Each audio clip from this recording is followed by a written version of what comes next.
അമ്മാവൻ അറിയോ, ചില സൂക്കേടിന് മുന്നിൽ ദേവഗന്ധർവന്മാർ വരെ സ്തംഭിച്ചിട്ടുണ്ട്.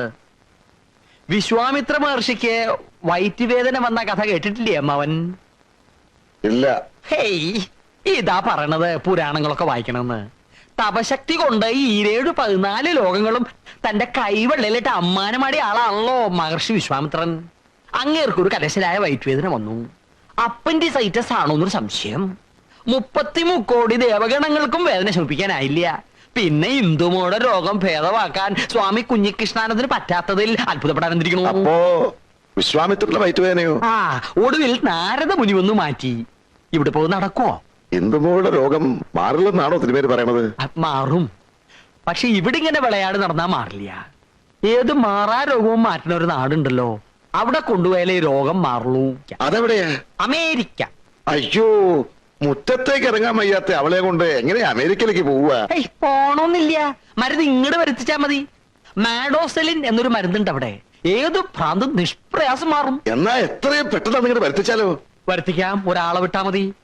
പക്ഷെ ചെലവെന്താവുന്ന അമ്മന്റെ വിചാരം? രൂപ 4-5 ലക്ഷം. 5 ലക്ഷോ? 3 കുപ്പി മരുന്നാ. 2 എണ്ണം കഴിക്കുമ്പോഴേക്കും രോഗം നിശേഷം മാറും. പിന്നെ എന്തിനാ 3ാമത്തേത് കഴിക്കണമെന്ന് ചോദിച്ചാ രോഗം പിന്നീട് ഒരിക്കലും വരാണ്ടിരിക്കാനാ. രൂപ 75,000 ഒരു കുപ്പിക്ക് വില. 75 ഗുണം 3 സമം എത്രയാ? 225. മരുന്നിന് തന്നെ വന്നേക്കണു 2.25 ലക്ഷം. പിന്നൊരു കമ്പൗണ്ടറെ 3 തവണ അമേരിക്കയിൽ അയച്ച് മരുന്ന് കൊണ്ടുവരാനുള്ള ചെലവാണ് ബാക്കി. എന്തിനാ 3 തവണ അയക്കുന്നത്? ഒരു തവണ പോയി 3 കുപ്പിയും വാങ്ങി വന്നാ പോരെ? പോരാ, ഇന്ത്യൻ കാലാവസ്ഥയിൽ ആ മരുന്ന് സൂക്ഷിക്കാൻ പറ്റില്ല, ഫലം പോകും. അപ്പപ്പ പോയി അപ്പപ്പ കൊണ്ടുവരണം. എന്ന് വെച്ചാ പോണ വിമാനത്തിൽ തന്നെ മരുന്നുമായി മടങ്ങി വരണമെന്നർത്ഥം. അതൊന്നും നടക്കില്ല തിരുമേനി. എവിടുന്ന് കിട്ടാൻ 5 ലക്ഷം? എങ്കിൽ മാറണ്ട, ഒരേ ഒരു മകളല്ലേ, ജീവിതകാലം മുഴുവൻ ഭ്രാന്തിയായിട്ട് ഇങ്ങനെ കഴിയട്ടെ. തിരുമേനി, കിഡ്നി വിറ്റ് കാശുണ്ടാക്കിയാണേലും സ്വന്തം മകളുടെ ജീവൻ രക്ഷിക്കുക. ഒരു അച്ഛനെ നിലയ്ക്ക് കിഡ്നിയാണോ മകളാണോ വലുത്? അഥവാ വല്ല പറമ്പും പണയം വെച്ച് കാശ് ഉണ്ടാക്കി തന്നെ വെക്കുക. മരുന്ന് ഫലം ചെയ്തില്ലെങ്കിലോ? ഈ അമ്മാവനൊരു പൊങ്ങൻ തന്നെയാണേ. പത്രം വായിക്കാറില്ലേ? ഊട്ടിയിൽ കാക്കകളില്ല എന്ന് പറഞ്ഞ പോലെ ഈ മാഡോസിലും കണ്ടുപിടിച്ചതിന് ശേഷം അമേരിക്കയിൽ പ്രാന്തമാരില്ലാത്രേ. ഓങ്കാരനാഥാനു സന്താന സൗഭാഗ്യമേ ശങ്കരാഭരണമു എന്നല്ലേ പ്രമാണം. എന്ന് വെച്ചാ ആഭരണങ്ങൾ വിറ്റും സ്വന്തം സന്താനങ്ങളുടെ ജീവൻ രക്ഷിച്ച് സൗഭാഗ്യം കൊടുക്കുക എന്നാണ് തൈത്തിരീയോപനിഷത്തിൽ പറഞ്ഞിരിക്കുന്നത്. അമ്മാവാ, പിതൃധർമ്മം പാലിക്കുക, മകളെ രക്ഷിക്കുക.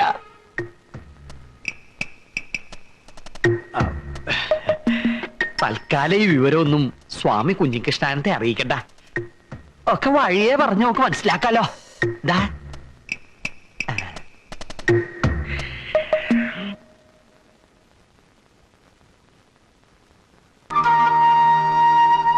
തിരുമേനില്ലേ?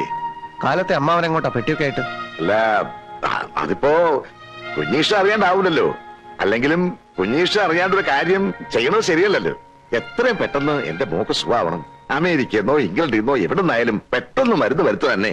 ഇത്തിരി ബന്ധപ്പെട്ടാണേലും തിരുമേനി പറഞ്ഞ പണം ഞാൻ കൃത്യമായിട്ട് കൊണ്ടുവന്നിട്ടുണ്ട്. തിരുമേനി പറഞ്ഞ പണം? 5 ലക്ഷേ. 2-3 തവണ വിമാനത്തില് അങ്ങനെ ഇങ്ങനെ വന്നു പോകേണ്ട കാര്യല്ലേ? ആള് വന്നല്ലോ, ദാ പണം. പണോ? ഈ പണത്തിന്റെ കാര്യമൊക്കെ അമ്മ വീട്ടിലോട്ട് പൊയ്ക്കോളൂ. രോഗികൾ വരാൻ സമയമായി ധൃതിയുണ്ട്.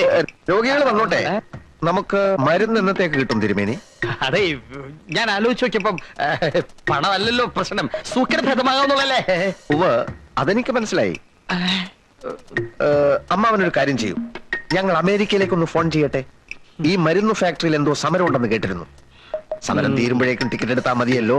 പണം ഞാൻ വന്ന് വാങ്ങിച്ചോളാം. കുഞ്ഞീഷ, പയ്യന്തോറും എന്താ മോള്? ഇല്ല, ഉടനെ ഒരു തീരുമാനം ഉണ്ടാവും. അമ്മാവൻ പണം ഭദ്രമായി വീട്ടിൽ കൊണ്ട് വെക്കൂ. അത് മതിയോ? മതി, ഞാനല്ലേ പറയുന്നത്.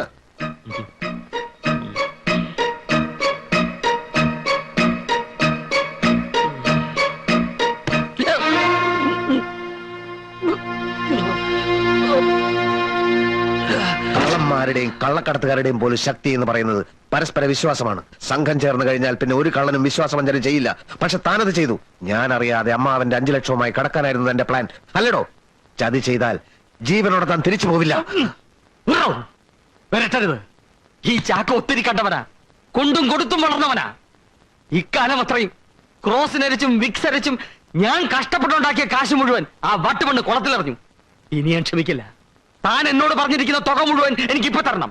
ഇല്ലെങ്കിലുണ്ടല്ലോ തന്റെ ക്രോസ്നാദി വടകത്തിന്റെയും ജലൂസ്നാദി ലേഖ്യത്തിന്റെയും കാര്യം ഞാൻ നാട്ടുകാരോട് പറയും. അവർ നിന്റെ പേപ്പട്ടി പോലെ തല്ലിക്കൊല്ലും. ആ പെണ്ണിന് നിന്റെ അനിയും കെട്ടും, നീ ഗോപിയും വരയ്ക്കും. അല്ല, എന്നാലും നമ്മൾ ഒരുമിച്ച് ഒരു കാര്യത്തിന് ഇറങ്ങി തിരിച്ചു. എനിക്ക് എന്റെ ഇന്ദുവിനെ വേണം. അവളെ കിട്ടണമെങ്കിൽ തന്റെ സഹായം എനിക്ക് കൂടിയേ തീരൂ. എങ്കിൽ ആ പണം ഈ ചാക്കോ മേടിച്ചിരിക്കും കുഞ്ഞികൃഷ്ണ. അല്ല, അത് കൂലിയില്ലാത്ത ജോലി എനിക്ക് വേണ്ട.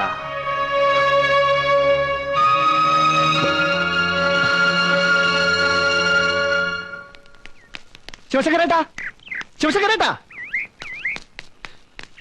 അതെ, ദൈവം കൈവിട്ടിട്ടില്ല എന്ന് കൂട്ടിക്കൊള്ളൂ. ഇന്ന രോഗമെന്നില്ല, എത്ര പഴകിയ രോഗമെന്നില്ല, ഏത് രോഗവും മാറ്റുന്നൊരു സിദ്ധൻ പ്രത്യക്ഷപ്പെട്ടിരിക്കുന്നു. എവിടെ? കവലയിലെ ആൾത്തറയില് 1/2 മണിക്കൂർ ഇരുന്നതേ ഉള്ളൂ. അതിനുള്ളിൽ എന്തൊക്കെ മഹാത്ഭുതങ്ങൾ അങ്ങനെ അവിടെ കാട്ടിക്കൂട്ടിയേ.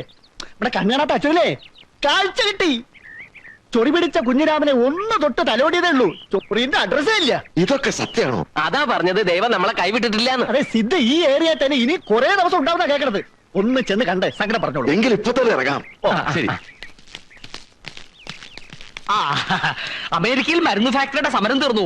പെട്ടെന്നൊരാളയക്കണം എന്ന് വെച്ചാൽ വിമാനത്തിന്റെ ടിക്കറ്റ് എടുക്കണം എന്നർത്ഥം. ആ പണപ്പെട്ടിക്ക് എടുത്തോളൂ. പണപ്പെട്ടി എടുക്കാതെ കാര്യം നടക്കുമോ നോക്കട്ടെ. അതെങ്ങനെയാ നേരെ? ദൈവം നമുക്കൊരു വഴി കാണിച്ചു തന്നിട്ടുണ്ട്, അതുകൂടെ കഴിയട്ടെ. അതെന്താ അത്? ഇപ്പൊ തീർന്നിട്ട് അതൊക്കെ പിന്നെ പറയാം. ആ തിരുമേനി, സ്വാമി കുഞ്ഞിസ്നാനന്ദയ്ക്ക് ഒരു ഉഗ്രൻ എതിരാളി വന്നിരിക്കുന്നു. ഒന്ന് കരുതിയിരിക്കാൻ പറഞ്ഞോളൂ.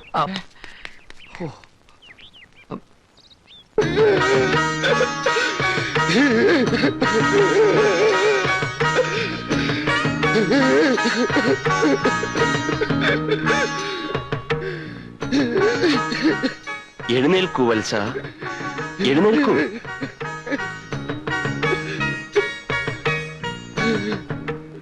ഓം ജഗദ്ഗുരു. പുത്രീ ദുഃഖമാണല്ലേ? എല്ലാം നാം അറിയുന്നു. സവിധത്തിലെത്തിയത് ഭാഗ്യമായി. പുത്രിയെ നാം സംരക്ഷിച്ചുകൊള്ളാം. ആദ്യം അവളെ നേരിൽ കൺപാർക്കാനുള്ള ഏർപ്പാടുകൾ ചെയ്യൂ. ചെയ്യാ സ്വാമി.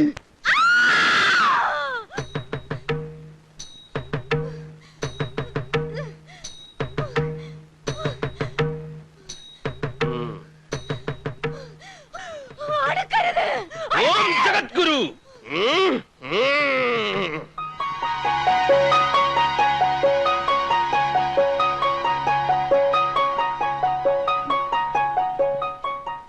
ഓം ജഗദ്ഗുരു. ഈ ഫോട്ടോയിൽ കാണുന്നത് കാഷായ വസ്ത്രധാരിയായ ഞാൻ തന്നെയാണ്. ഞങ്ങൾ ക്ലാസ്മേറ്റ്സ് ആണ്. ദേവി മഹാമായേ. ഉണ്ണി പറഞ്ഞതനുസരിച്ച് ഭ്രാന്ത് അഭിനയിക്കുന്നവരെ പറഞ്ഞു. ഇതിനൊരു അവസാനം വേണ്ടേ? അത് നാളെയാണ്. ഞാനിവിടെ ഒരു ഹോമം നടത്തും. മറ്റു കാര്യങ്ങൾ വഴി അറിയിച്ചോളാം. ഞാനിപ്പോ കുട്ടിയെ ഹിപ്നോട്ടൈസ് ചെയ്യാൻ പോവാണ്. മയങ്ങിയും കിടന്നാൽ മതി. രാമം ദശരഥം വിദ്ധിമാം വിത്തി ജനകാത്മജാം. കുട്ടി ഉറങ്ങുകയാണ്. കുട്ടി ഉറങ്ങുകയാണ്. കുട്ടി ഉറങ്ങാൻ പോവുകയാണ്. കുട്ടി ഉറങ്ങാൻ പോവുകയാണ്.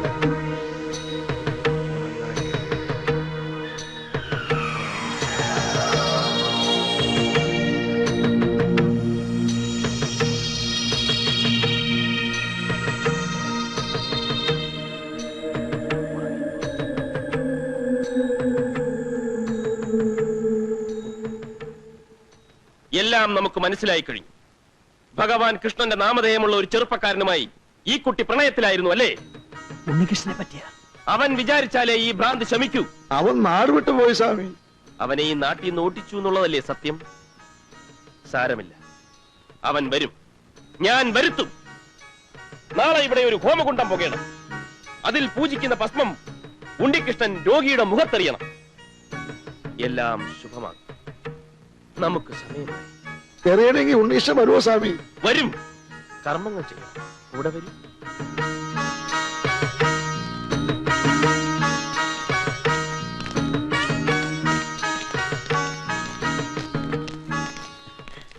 ഇതാണ് ഞങ്ങളുടെ ലോക്കൽ സ്വാമി, സ്വാമി കുഞ്ഞിഷ്ണാനന്ദ. കുഞ്ഞു കൃഷ്ണാനന്ദ. അങ്ങനെ ഒരു നാമം നാം ഇതുവരെ കേട്ടിട്ടില്ലല്ലോ. കാശിയിലോ ഗംഗാതടത്തിലോ ഹിമാലയത്തിലോ ഈ മുഖം കണ്ടതായി ഓർക്കുന്നുമില്ല. നാം ഹരിയാനയിലെ ഒരു ഗുഹയിലായിരുന്നു. വല്ല ദുഷ്കർമ്മവും ചെയ്ത് പോലീസിനെ പേടിച്ച് ഗുഹയിൽ ഒളിച്ചതാവും. അല്ല, തപസ്സായിരുന്നു. ഓഹോ, ആട്ടെ, വേദോപനിഷത്തുകളിലൊക്കെ നല്ല അവഗാഹമുണ്ടോ? അഗവാഹം. എന്ത്? അഗവാഹമല്ല, അവഗാഹം ഉണ്ടോ? ഒരുപാട് കപട സന്യാസികൾ നാട്ടിലിറങ്ങിയിരിക്കുന്ന കാലമാണേ. സാമവേദത്തിലെ ദർശനങ്ങളെ അധക്കരിച്ച് നമുക്കൊരു സംവാദത്തിൽ ഏർപ്പെടാം. വരൂ. ഓ, അതിനെന്താ? പക്ഷെ 9 മണിക്ക് ശേഷം നാം സാമവേദം തൊടാറില്ല. സ്വാമി അഡ്രസ് കൊടുത്ത് ഏൽപ്പിച്ചാൽ ഒരു ദിവസം 9 മണിക്ക് മുമ്പായിട്ട് എവിടെയാച്ചാൽ നാം വരാം. സംവാദത്തിനേ.